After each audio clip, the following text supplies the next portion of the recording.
Hi everybody, it's time for another planetarium show, and this one is based on the night sky from Cambridge in January of 2025. So I've set this up and used the Stellarium software, which I've then programmed a great big script to take us through the night sky from the sunset through to sunrise later on, and show you just some of the most interesting objects that are around. So the date is set, I think, to the 22nd of January, and that's a little bit in advance of where I'm recording it, but here we go. So we started off with the sun in the afternoon over the Cambridge countryside there, low in the sky at this time of year, of course, and I'm going to set time running forward, and to do that we just kick the system off, and the sun will then scroll across and head down towards the eastern horizon. And here we go. As it does so, it will move and the sky will gradually begin to reveal the colors of sunset. So you can see that starting at the bottom there. And as the sun gets lower in the sky, we will get to much more orange, yellows, reds even, and the sky above becomes darker and darker. So there we go. We'll just pause that just as the sun is setting, and I want to visit the first object on my tour, and that is very, very bright at the moment. It's the planet Venus. Yeah, go out after sunset at the moment, you can't miss it. It'll be the first thing you see. Very bright in the southwest. Roughly half the planet is turned towards the sun there, and half we're observing the dark side. So if you look through telescope, you will see a half phase to it. Of course, Venus is very shiny. It has a very thick atmosphere, and being close to the sun, it receives a lot of light, so it bounces a lot of that back to us, and that accounts for the extraordinary brightness in the sky. It's been quite stunning over the last few nights, which have been clear for me, so that's been fantastic, and I hope to do some more observing through the rest of the month. So that's the planet Venus. Mercury we can't see. It's too close to the sun in the sky at the moment, so we can't bring that into the tour. So I'm going to pull right back and then let time run forward again. So the sun is going to set, Venus following it downwards, and the sky will gradually get darker. And as it does so, we should start to see the first stars appearing. So here we go. Here's the beginning of the view of the night sky for us. And we'll stop there, pull back, and get a whole view of the sky above us and pick out one or two of the constellations. So we've got Aquarius and Andromeda there marked out. There's Perseus, Cassiopeia, and then Pisces, Aries, Taurus, Gemini, and I think we're going to put Cancer on the screen there over. Of course, those that make that row across the bottom there are the constellations of the ecliptic. We've got Orion there, always very prominent at this time of year, and of course the Great Bear and the Little Bear, Ursa Major and Ursa Minor. That orange line, that's the path of the planets, the ecliptic, the path of the sun across the sky, and we'll come back to that as we look at some of the planets. But first of all, we're going to zoom in on the Big Dipper, the Plough, the Great Bear, Ursa Major. So this is the whole constellation. It's very large. There's the artwork for the bear itself. Now, there's something rather wrong with this bear. Its tail is way longer than is anatomically correct. So I think when the ancients made this up, they probably hadn't really studied a bear at close range. Perhaps that's not a sensible thing to do. In the middle of the tail, we've got a star, Mizar, and its companion Alcor. These are both visible to the naked eye, but if you zoom in with a powerful telescope, it reveals that both Mizar and Alcor are indeed double stars. So you have two pairs of double stars all in orbiting round each other, making up a quadruple star system. It's one of the only double stars you can see with the naked eye. Just away from that, we have the first galaxy of our tour. This is the pinwheel galaxy there, face on towards us, showing that classic spiral structure with the nucleus looking a little bit orange in the middle and the more bluey white color of the spiral arms stretched out. That's very nice through a telescope, very easy to find, just off the tail of the Great Bear.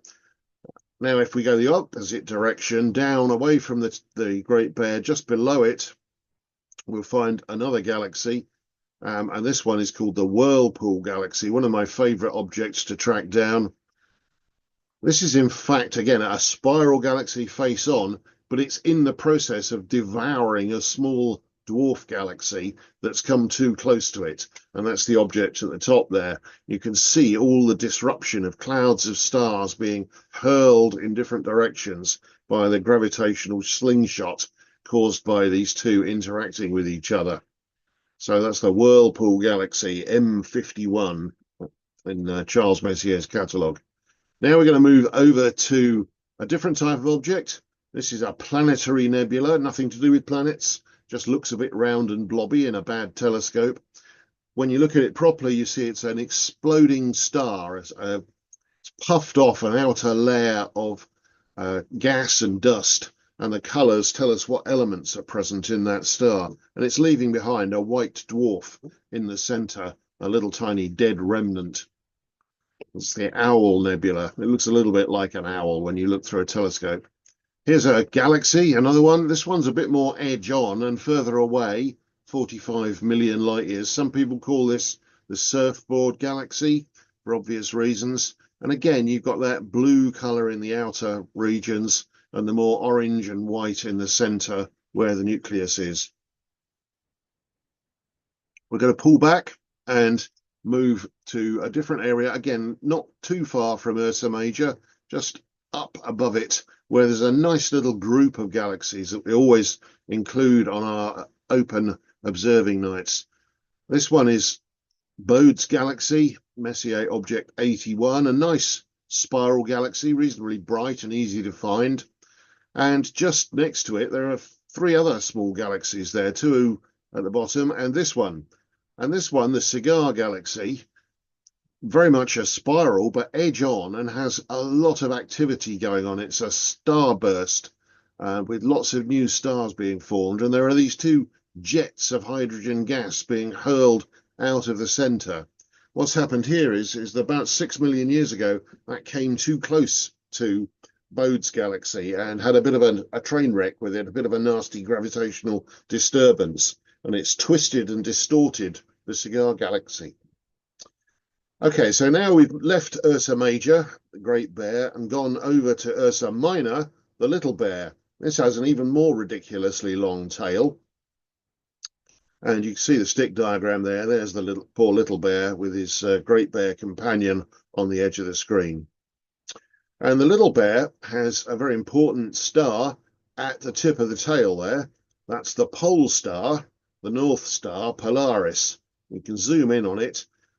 It just so happens that at the moment it's very, very close to being perfectly aligned with the rotation axis of the Earth. And so whilst the Earth turns, all the stars seem to move, but Polaris seems to stay still, hovering directly above the North Pole. Here we go. What I'm doing is running time backwards and forwards here, letting the sky rotate. And you can see Polaris staying still while all the other stars rotate around it. And so all I'm doing here is playing with the time and moving it forwards. Now what's going to happen is it's going to get to a certain point, here we go, and reverse it and go back the other way and get back to where I started. That helps me not get confused about which way up things are. But it's just illustrating the point that the sky seems to rotate around Polaris. Polaris is also a very special kind of star. It's a Cepheid variable, so a yellow giant star that pulsates regularly. And this regularity, discovered by Henrietta Leavitt Swan, is a very useful trick for finding distance, because from the period of pulsation, we can know how massive and how bright the star truly is And from how bright it appears to be, we can calculate the distance. So it's a very good cosmic yardstick. Now we've moved over back to where we have the next planet on our tour, and that is the planet Saturn with its rings and moons. This is the sort of scale of view you would get with an amateur 6 or 8 inch telescope. You'd see the disk of the planet, the rings, and a few of the moons.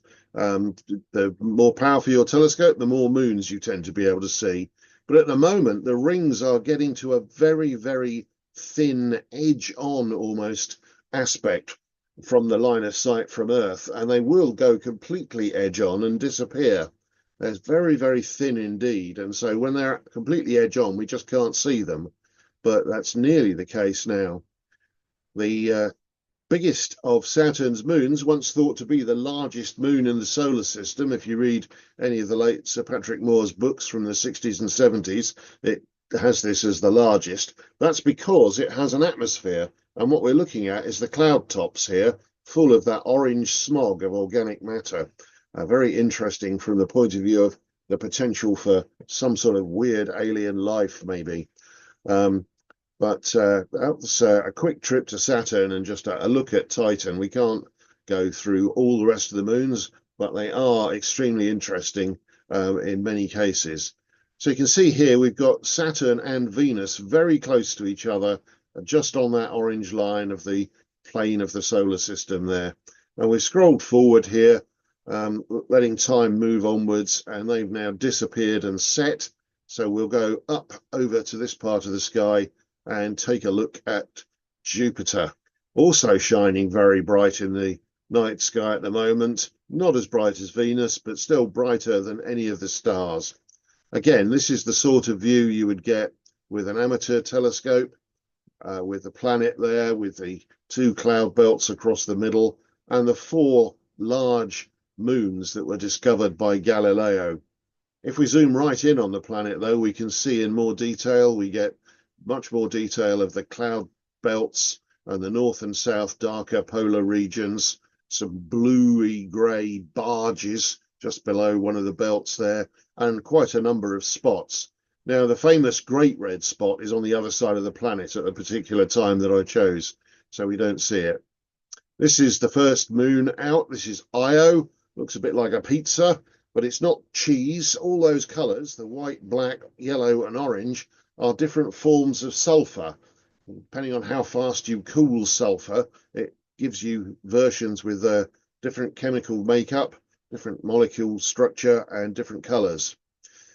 So moving on, we get to Europa, and this is covered not in sulfur but in ice, and you can see lots of grooves and cracks on the surface there. That's where material is coming up from an ocean of water underneath the ice, and there's possibility that there is life in the oceans of Europa. There's actually more water there than all the oceans of the Earth. Quite amazing. The largest moon in the solar system is, in fact, this one. This is Ganymede, just bigger than Titan, and this is covered in a few craters and a lot of glaciers and grooves, all sorts of interesting geology going on there. And again, a lot of water, possibly frozen, but probably some reservoirs of liquid water trapped underneath the ice there. And then the 4th large moon, Callisto, slightly smaller than Ganymede, pockmarked with lots of craters. Again, ice on the surface, and the craters are showing up as very white, where they've exposed fresh new ice. So pull back away from Jupiter. Again, that's sitting neatly on that line, marking out where we find the planets, because it's the plane of the solar system. But now we're going to go to some of the constellations I picked out at the beginning. This is the Queen Cassiopeia, high above our heads, nicely placed to observe, and with a bit of the Milky Way running right through it. So there's Queen Cassiopeia. To the left there, that's her daughter Andromeda, and at the top there, Perseus the hero. They're all part of the same series of myths and legends from ancient times. But if we zoom in, we've got lots of interesting objects. This is the Pac-Man Nebula. His mouth is the dark bit, and he's sort of facing downhill here. but it does look very much like the goblin character from the arcade game Pac-Man when you look at it through a telescope. That red color, that's the glow from hydrogen gas, ionized by the radiation from new stars that have been formed in the core of the nebula and are radiating away furiously, lighting it all up. Now, over here, between Cassiopeia and the constellation of Cepheus the King, an interesting star cluster, Messier object number 52. This is a very nice little object to find. You will need a telescope for this one. And next to it, another pink nebula. This one's the Bubble Nebula. And here there is indeed a hot young star that's formed out of all that gas and dust. And it's blown a giant bubble in space with its radiation, pushing away the remains of the leftover material and blowing a bubble. We'll pull back away from that Cassiopeia there and move on to the next target. We can see a bit of the Milky Way running down the center. Lots of other interesting objects actually in this view here. Some other nebulae, a galaxy or two, which we'll come on to as we move along. So we're going to swing over here. We've gone from Cassiopeia to Perseus. So from the W of Cassiopeia to the Y shape of Perseus the hero. And Perseus is interesting for a number of reasons. There he is, holding the head of the Medusa that he's been fighting.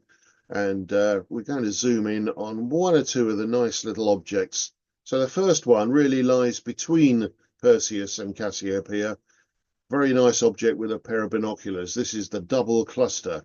This region is very rich in stars. It's near to the Milky Way, but here we've got two star clusters. Now, they appear to be next to each other in space from our point of view. Actually, one's much further away than the other and also much older. Just away from that, we've got the Heart and the Soul nebulae. These, again, are these pink hydrogen gas clouds lit by the light of new stars that have been formed there, and are very nice objects to have a look at. You will need quite a dark sky to see these. They're not the brightest objects, but very worth tracking down if you do have the chance to do so. So we're going to pull back and scroll on, and we'll have a look at the next constellation on the tour, which I think is the third of this particular trio. So we've had Cassiopeia, we've had Perseus, and now we're going to look at Andromeda. Andromeda really is a line of four bright stars in the sky. There are others, but the main four are picked out in the stick diagram there. And it's kind of hard to see how they made that stick diagram into a maiden chained to the rock. But that's the way that the ancient people came up with their description. And of course, it's very famous because it has our neighboring galaxy, the Andromeda galaxy, in it. You can see this with the naked eye as a fuzzy patch. It's the furthest object that you can usually see with the naked eye, about 2.5 million light years away.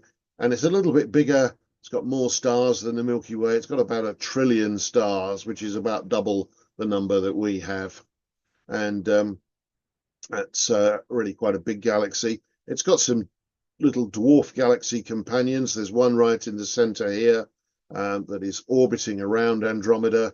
You can see in the main galaxy all those dirty dust lanes where there's lots of star-forming material ready to collapse. And here's another of its companions, another slightly larger dwarf galaxy orbiting around the outside. We have a few of those. We have the Large and Small Magellanic Clouds and a collection of other small galaxies trapped in orbit around the Milky Way. And of course, Andromeda is coming towards us, bringing its family with it, and the two will merge together, the Andromeda and the Milky Way, at some point in the distant future. The third member of this group that we're part of is this one, Triangulum. It's named because there were 3 stars left over, and they made a constellation of the triangle just to fill in a gap in the star map. And this galaxy is in that region. It's a face-on galaxy, nice spiral arms. It's a bit smaller than the Milky Way or the Andromeda, about 1/10 of the mass actually. And so those three are all in a group and are going to merge, whereas the other galaxies are much further away. Here's one. This one's 27 million light years away, so 10 times further away than the Andromeda galaxy. And again, it's a lovely illustration that it's a spiral galaxy seen edge on. So it's rather like two fried eggs back to back, with a bulge in the middle where the yolks would be and the spiral arms where the whites would be. And again, you could see the dark dust lane carving through the middle of it. That's called the Outer Limits galaxy, named after the sci-fi series called The Outer Limits from the 1950s and 60s. Some of you may remember that, some perhaps not. It used that picture of the that galaxy in the credits, hence the name. So we're now going to move on from 9 p.m. through to midnight, so that the sky will rotate a bit more. We're looking high up and to the north here, so we're seeing the right-hand side rising in the east and the left-hand side sinking a bit. But we're going to swing over and have a look at the next planet on the tour, and that's Mars, the red planet. Look very red in the sky.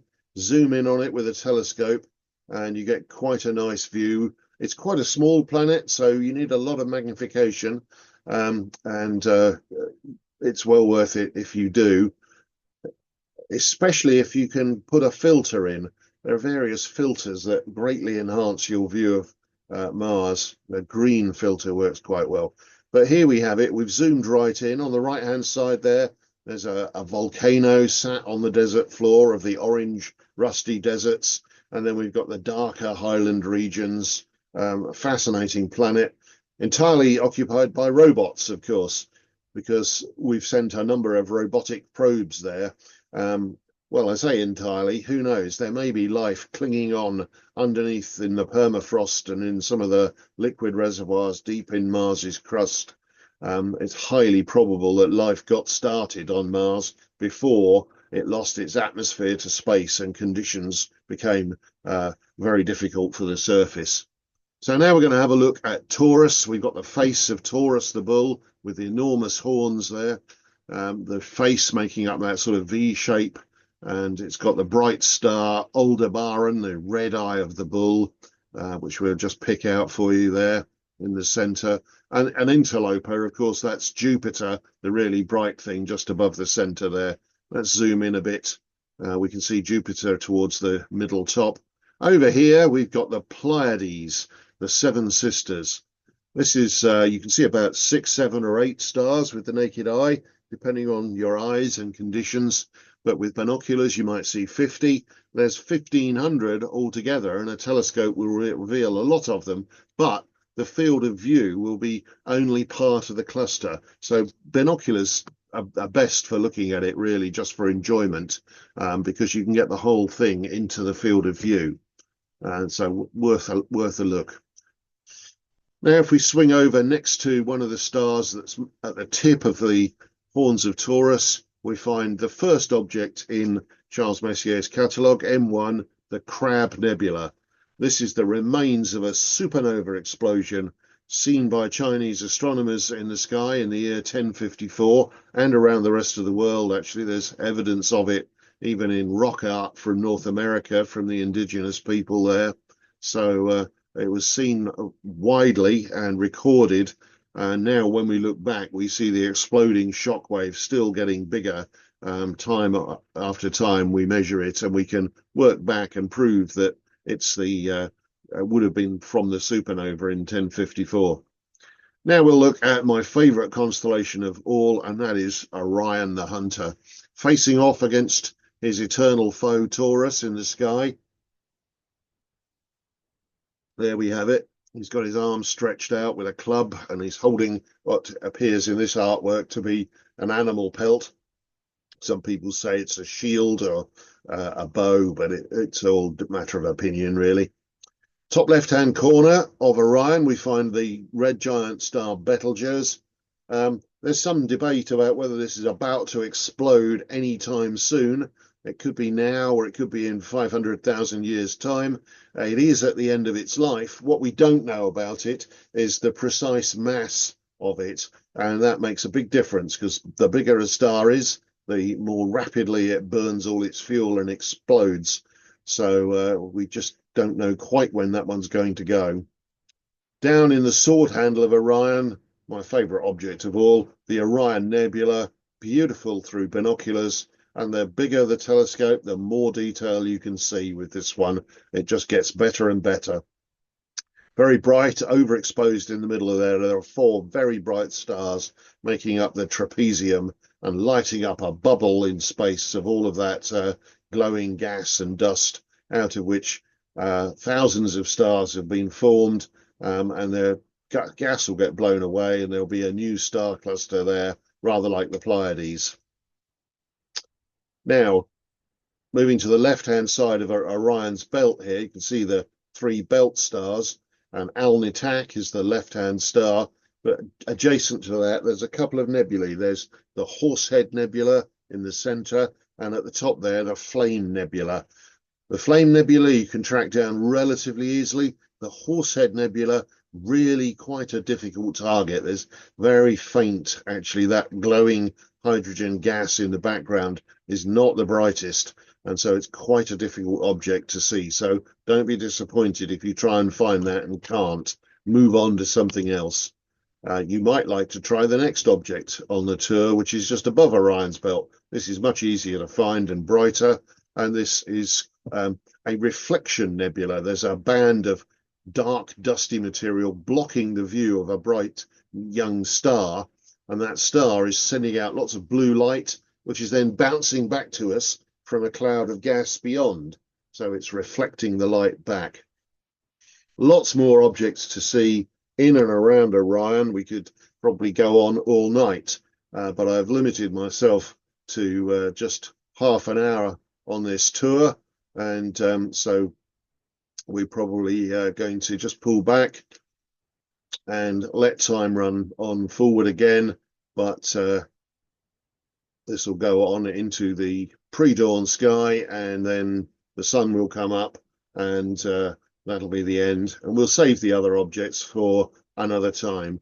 So thanks very much for taking a look, and I hope you enjoy that, and I hope you can use it to find some of those objects in and around the night sky for this January, and perhaps other times as well.